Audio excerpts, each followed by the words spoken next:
जो ये इंद्रिय तथा विषयों के संयोग से उत्पन्न होने वाले सब भोग हैं, यद्यपि विषयी पुरुषों को सुख रूप भासते हैं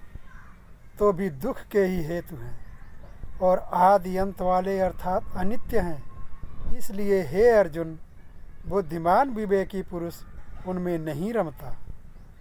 जो साधक इस मनुष्य शरीर में शरीर का नाश होने से पहले पहले ही काम क्रोध से उत्पन्न होने वाले वेग को सहन करने में समर्थ हो जाता है, वही पुरुष योगी है और वही सुखी है। जो पुरुष अंतरात्मा में ही सुख वाला है,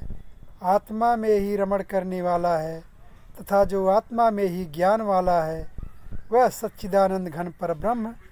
परमात्मा के साथ एक ही भाव को प्राप्त सांख्य योगी शांत ब्रह्म को प्राप्त होता है।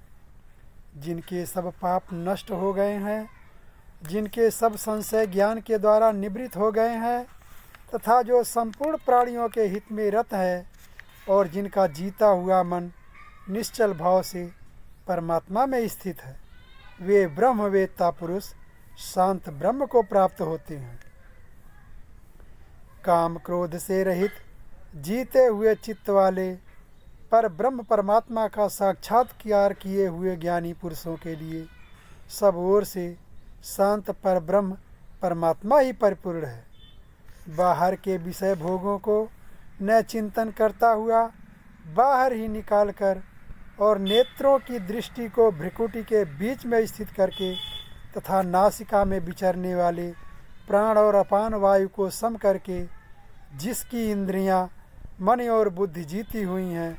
ऐसा जो मोक्ष परायण मुनि इच्छा, भय और क्रोध से रहित हो गया है, वह सदा मुक्त ही है। मेरा भक्त मुझको सब यज्ञ और तपों का भोगने वाला, संपूर्ण लोकों के ईश्वरों का भी ईश्वर तथा संपूर्ण भूत प्राणियों का सहृद अर्थात स्वार्थ रहित दयालु और प्रेमी, ऐसा तत्व से जानकर शांति को प्राप्त होता है।